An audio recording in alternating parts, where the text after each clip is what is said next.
What's up guys, Sekapoko here, bringing you another One Piece Treasure Cruise video. For this we're going over my 6+ Legend Concepts Episode 1. Yes, there's going to be more.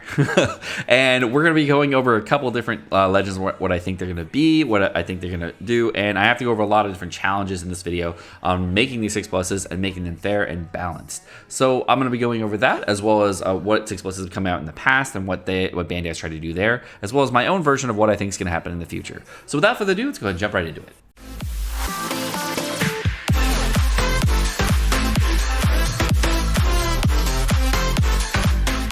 Okay, so right now in the Japanese version, we just got the release of 6+ Magellan, and what I want to do with this video is, when I was looking at this legend and I saw the 6+, I saw it and I was like, you know what? I don't like that. Let's see what we can do with other 6+s and see what we can do to make them better. The most disappointing 6+ I've seen ever is the version 1 Boa rework. That was terrible. That was just not a fun rework. Another disappointing one was 6+ Ace, and this one was just also not that great. And these are just some of the 6+s that never saw use, because even with the 6+, they're just not really great. Let's talk about a good one. Like, the first good one that I thought that was amazing was 6+ Lucci. That was a fucking monster. This one went from a 3x captain ability all the way to a 3.5x captain ability, which was insanely good. His special ability got reworked down to a lower turn interval, so that was also great. But a lot of people still, prefer V2 Lucci to V1 Lucci, obviously. And another great 6+ was Corazon 6+, where he got his turns reduced for the amount of time it took to get from a 2x multiplier all the way to a 3.5x multiplier. Like, it took 8 turns before, now it only takes like 5, so that's way better. And another great one was Law 6+, where they actually changed his special so that he reduced cooldowns, lowered his cooldowns massively so that he got an insanely low cooldown. His captain ability is better, so he starts out at a higher damage interval, so you don't have to wait to actually do some damage. And overall, there was a really great increase for this Law 6+, and everybody liked him. Even though he didn't really get a major damage boost, he did get a partial damage boost, which was what everybody wanted. They wanted to start their damage earlier rather than have all their damage at the end. They have more damage at the end, which is great. And then his special ability change is really good. Overall, he really didn't change too much, but the way they changed him took away all of his weaknesses, which is what I want to kind of go into this video. So Marco is probably one of the most 6+ requested characters out there, because he's a very good unit, very useful in a lot of situations. And for him, for me, his boosted captain ability is going to reduce the damage received by 30% flat. And one of the biggest things I had, a big pet peeve for Marco, is that if you got below 70% HP, you were just fucked and there's nothing you can do. And the whole time you're just trying to stay above 70% HP. I was like, well, how do you get there without having too much annoyance? And I wanted to create a character that was slightly invulnerable, but not too invulnerable so that you could still die to content, but still a very fun unit so that you could get around a lot of cool stuff. So the first thing is that his captain ability is going to reduce the damage received by 30%, just flat, and you're not going to have to worry about anything. And then boost the attack of quick and silence by 3.25. Now, that a lot of people were like, oh, why not 3.5? And why not a little bit higher? And I'm like, well, he's already reducing damage by 30%, which is a massive amount. And I don't want to make him stronger than Katakuri. I don't want to make him stronger than V2 Aokiji. I don't want to make him too strong. But the 30% damage reduction is really big. And if your air HP is above 70% only there, I'm going to keep that. That's good. If your HP is below 70%, it's going to increase his recovery by 2 times. Your entire team's recovery by 2 times. So Meat Orb's going to heal for a fuck ton, and then heal 3 times his own recovery every single turn. So if you don't know, that's going to be a large amount of recovery. To give you an example, if you had max candies as well as 2 Marcos on your team, that's basically 9,000 healing that you're getting in there. About 4,000 per Marco, and then 1,000 for auto healing. So 9,000 healing that you would get there is pretty sizable if you go below 70% HP. And it's a little bit difficult to get below 70% HP on this team because of the damage reduction. However, the units are hitting a lot harder now, but we also have more HP. So this team, if you were running this team, you could probably get around 20,000 HP with your units when they're all max limit broken and candied and such. And below 14,000 or 15,000 HP is, it's not too much. But if you were like at 12,000 HP and got a full heal, that would be awesome. And then you'd be able to reduce damage that you take right after that, so that you're taking less damage. But it would prevent you from like zombieing on super hard content that's hitting you like really like 20,000. But It would allow you to do some damage and survive on like forests or whatnot. And this would give you some interesting teams. And I think that would be a really interesting unit to have. His special ability is going to recover 100 times character's recovery in HP, just like it did before. It's going to amplify orb effects instead by 1.5 by 1.75 for 2 turns. So that's great. And then if your captain is quick or side, reduce anti-healing effects by 10 turns. And I thought that was just a fun thing to put in there because anti-healing is a buff that only one unit in the game can get rid of, and I wanted to make another unit that could get rid of it, and Marco seemed like a good fit. The next character we're going to go over is going to be 6+ version 1 Doflamingo. And this character is kind of a high-risk, high-reward character, and I wanted to keep that. And one of the things I really liked about this Doflamingo initially was that he had that high-risk, high-reward mechanic, and if you missed a perfect, you were fucked, and there's nothing you can do. And I kind of want to keep that. But the thing is that right now, when you use that character, there's no reward at all by using this captain. But so I wanted to make a reward for using this captain.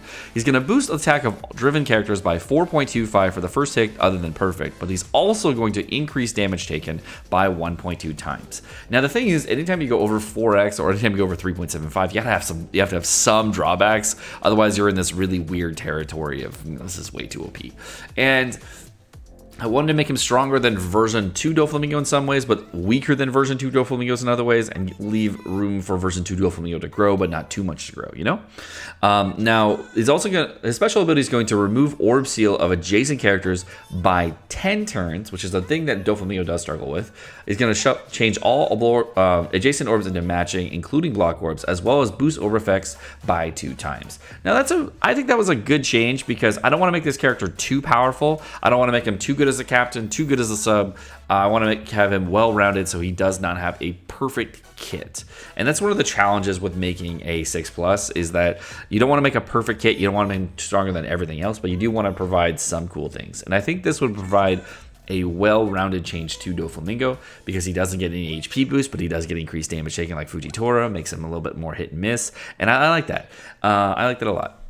So one of the legends that people ask me about the most is, what do you think about Log Luffy 6+? And since he is the first legend that is, the oldest legend in the game, one of the things about Log Luffy 6+ is that he faces that is really annoying is barriers. And when you fight barriers, it's impossible to beat. But after thinking about this more and more and more and more, I think that him being able to have a good chance against barriers really would make him too powerful as a character. So I wanted to make him a very powerful unit, but I didn't want to make him too powerful.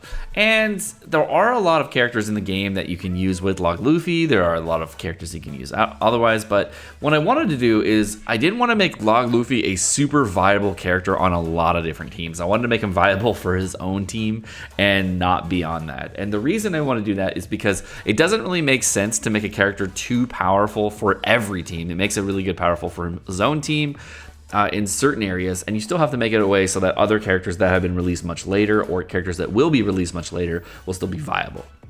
So first off, his 6+ captain ability is going to boost the attack of all characters by 2.75 and their HP by 1.2, and then following the chain of a good, great, and perfect, you're going to be a 4 times multiplier. So that's the first change I'm going to have. The second change is I'm going to change his special abilities from random damage into 100 times attack and typeless. That makes it so that special ability damage is not affected by Big Mom, making it not too OP here again, to all enemies, and then changes his own orb into strength. And then if this unit is your captain, boost the orb effects of characters following every character following a chain of good, great, perfect by 2.25 times. So what I made it here is that I made it so that this unit had to be your captain, but I also gave a massive orb boost once your team had hit a good, great, perfect. Now I didn't want to make him more powerful than V2 Akainu. I didn't want to make him more powerful than V2 Aokiji. I didn't want to make him more powerful than a lot of other units, and I wanted to make him less powerful, and I think this would be an even change for him so that he could be viable in content, not viable in all content, but definitely viable in a lot more content than he is now. So the next thing I'm going to have is Corazon, and the thing with Corazon is I can't make him too good. I got to make him like a little weaker as a captain. I can't make him too stronger. So I'm just going to change a little bit on his captain ability. It's going to be nearly the same. Instead of doing a max at 2 times, it's going to max at 2.25 times, and the rest of it's going to remain the same. The special ability is really where I'm going to take the change. Now, originally he heals for 25 times as a character's recovery in HP. I'm going to change that to a 55 times recovery because 25 times the recovery was literally like 16,000 or something like that. It was something ridiculously low, and I was like, this is ridiculous. It has to be a little higher than that. HP is much bigger now. So I changed it from 25 times to 55 times, so over double. but not too much over double. And then his original special ability just reduced Bind and Despair. So I changed that to Bind, Despair, Paralysis, Attack Down, and Silence by 3 turns. Now I didn't want to change his Sailor ability to change his Sailor ability to a way that he reduces silence on the entire crew. I did want to give him the ability to have some weakness. So I didn't want to change that Sailor ability by 1 turn. I wanted to have it just leave that, reduce that Sailor silence by 1 turn and leave that there. I don't want to change that at all, because I think this would be a good change. I don't want to make him too strong. I don't want to make him strong as TS Nami. I don't want to make him strong as everybody else, but I do want to make him strong against a lot of content. So if you do get your crew silence by, say, 1 turn, or captain silence by like 4 turns or whatever, then this would be a perfect unit, because he reduces the whole crew silence by 1 just with this captain ability or the sailor ability. So that's really good. And there's a lot of units now that you can bring that reduce silence ability. So I didn't know if I needed to give him silence reduction, but I felt like it was a good idea. And I want to give him attack down removal as well as paralysis removal, because those are some of the mechanics that are always going to be really, really annoying.